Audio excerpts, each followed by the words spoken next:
Hi everybody, this is Tor Storley and I am back with another video. In this video, the sixth in the series, I want to take a look at how can you, instead of repeating yourself by typing over and over and over the same stuff in DuckDB, is there a better way you can do it? When I'm working in databases like Oracle or SQL Server, and when we promote changes to databases, for example, from development to QA, we call it, some people call it testing, and then on to production, we use script to make the changes. So we run the script, and if it doesn't work, we roll everything back and we try it again, fix it, and we try it again. Is there a way in DuckDB you can do scripting? Say when you want to create a bunch of different objects or run some commands or whatever, instead of typing it out line by line in the CLI. Well, we're going to find out in this video, so stay tuned. Just a little side note, I hope the audio in the previous video wasn't too bad. I apologize because I'm usually using my Rode microphone. In Scandinavia, we have a letter called Ö, which is an O with a line through it. And there is an Australian company, as a matter of fact, that produces these microphones, Rode. And the reason they use that Ö in it is because the two people that started it, they were originally living in Sweden. So that makes sense, because I was curious, why do they call it Rode? There is an Australian company. Anyways, long story short, I just want to mention that fact, and I want to say I'm up and running with my Rode microphone this time. So hopefully the quality of the audio will be a little better than last time. I again apologize for that. So let's get started. Okay, so what I have done here, and I'm going to try to make this video short so you don't have to sit too long and through all these. Notice I created a bat file, or like a command line executable file that has an extension .bat. In case you don't know how that works, you simply open a text file and then you type in whatever commands you want, and then when you save it, in Windows at least, you save it as all file types. Don't save it as a text file, but you choose all file types, and then you do an extension .bat. B as in bat. Okay. So I can open this, for example, in my notepad. And when I do, you're going to see something like this. And all it is, I use my echo off so it doesn't really display a bunch of messages. But if I want, for example, to open up the CLI, this is on my computer where my DuckDB executable is located on this folder. And I'm simply referencing the executable here. Then I'm using a flag, a -C flag. I'm passing on a command I want to run as soon as the CLI opens.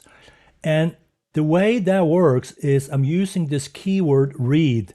And I have, of course, like with the modes and all those other commands, you put a dot in front of it. So it's .read space.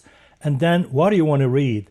Well, I want to read my script file, and my script file sits in this run DuckDB script SQL. After I run this or open this, I want to be able to view it, so I don't want the window just to disappear. So the way I do that is I simply put a pause in here and create a file like this and change this to wherever your path is for DuckDB executable, and change this path to whatever file you want to create. And make sure when you save this file, use a .sql. So that would be the extension. And again, you want to make sure that you're pointing to the right directory where that file exists. Okay, again, I can't speak to Mac and Linux here because I'm working in Windows. So that's all I can give you here. And again, I put a pause in here so the shell or the terminal doesn't close on me, prematurely. So this particular thing will open it up and it will run the script automatically. And then inside the script, which we're going to take a look at now, you're going to see some commands that tells you, what's the output of what we're doing. Now, in my previous past, when I'm working in these large databases, Oracle SQL Server, they have a lot more robust ways of reporting what happens in the database as you execute all this stuff. DuckDB is a little limited, but it's expected because it's more an analytical, in process, per person kind of database. It's not this large scale that has to catch everything. But typically, we will run stuff and we'll check and see how many records was inserted, was it correctly done, all that kind of stuff, and if not, roll it back and all that. I'm not going to focus on that here because again, DuckDB is kind of limited with this messaging coming back for you. But anyways, I'll show you my script and you can see what I do. So I'm going to go here now and find this script. Okay, so I opened up my run DuckDB scripts SQL in my Notepad++ here. And if you look at it here, I give some information here how you can do it.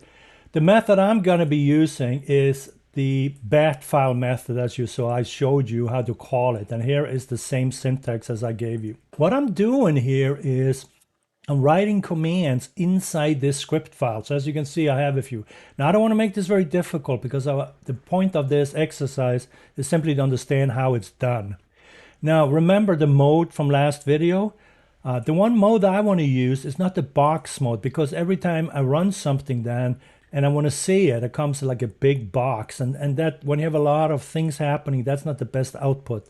So what I'm doing here is I'm creating what is called a CSV output. But further down here, I'm changing it into a box again. So let's take a look at that. So here, I'm setting the mode to CSV mode. Here, I'm creating a new database if it doesn't exist. If it does exist, I simply open it. And that's standard DuckDB terminology, .open, and then wherever the database is located and whatever the name is. So if it doesn't exist, it will create it. If it exists, it will simply open it. And this, therefore, will become what we call a persistent database, not in memory, in other words. So here, we'll just start. And if I already have this database, in case it is available and there's stuff in it, I want to get rid of it. So here I'm dropping a table, if it exists, called test table. Now this next thing here, because this is not Oracle or SQL Server or anything like this, it will not give you feedback of what happened, like, hey, table was dropped and stuff like that. You have to create this yourself, which is annoying. But the one way you can do it is you can simply say select table. Now, it's not even that great, because if you think about it, maybe it didn't drop it, but still you say it was dropped. So it's not very clever way of doing it. Now, there might be a better way of doing this, but you might have to use code like Python code and stuff to check for stuff and get the right messages that way. You could also do a test every time here, like against tables, and see if this one exists or not. That would be more work, so I don't care. I just want to show you the scripting technique. That's all I care about. So here I'm just saying, okay, you dropped the table regardless.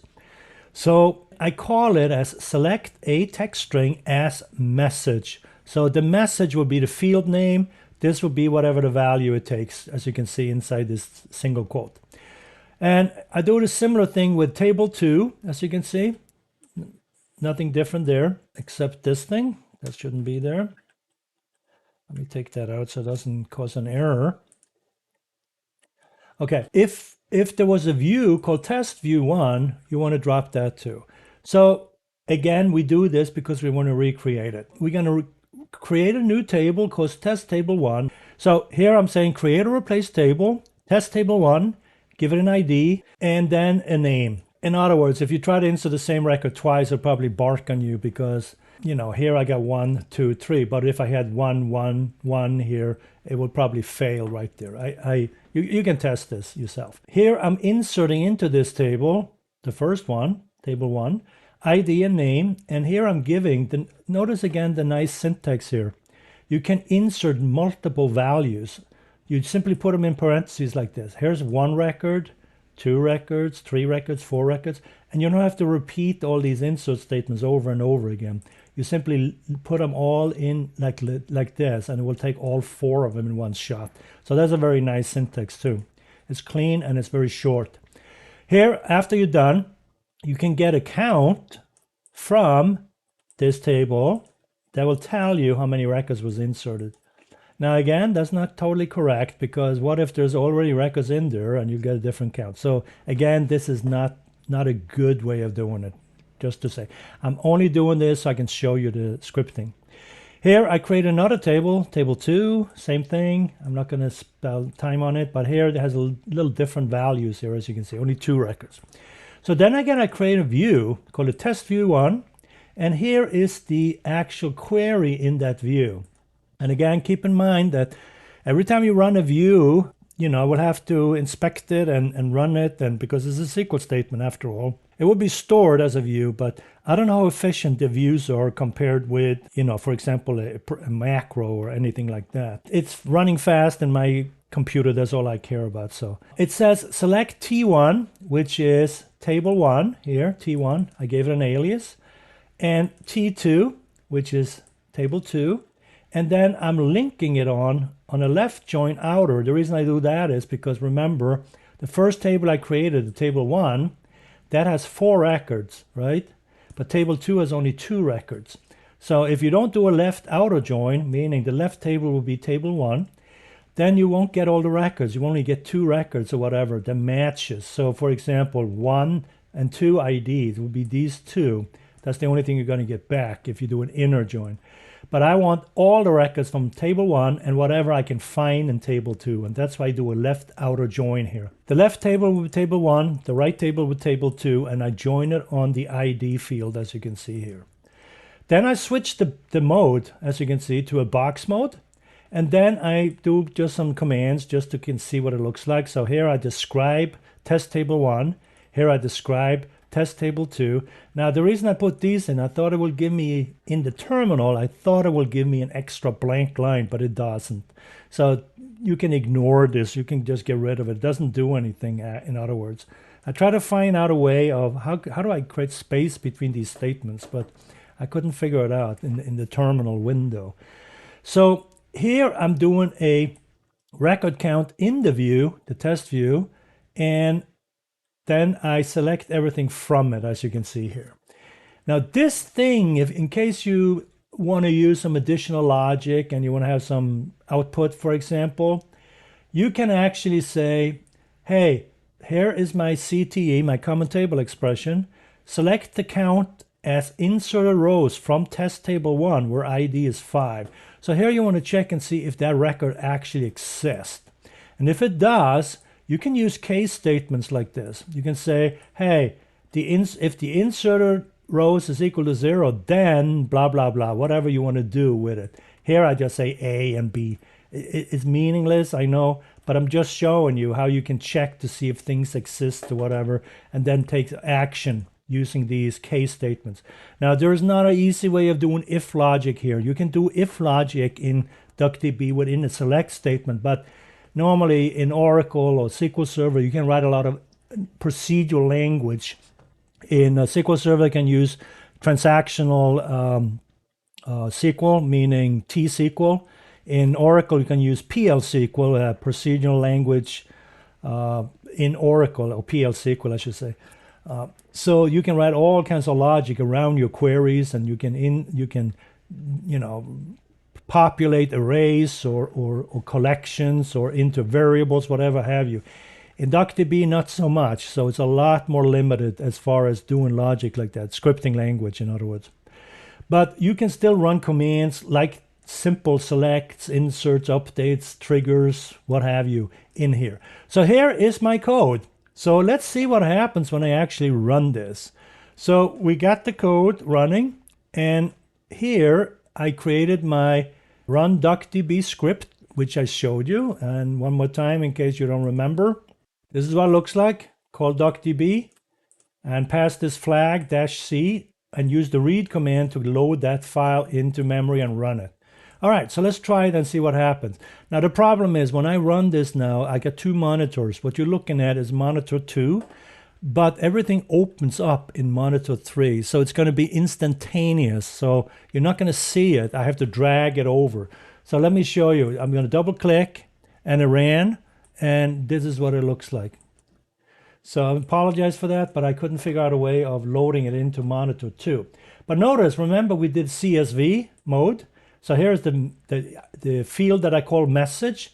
So here, table test table 1 dropped, test table 2 dropped, view dropped, inserted 4 records into this, inserted 2 records into this, and then I did some describe, if you remember.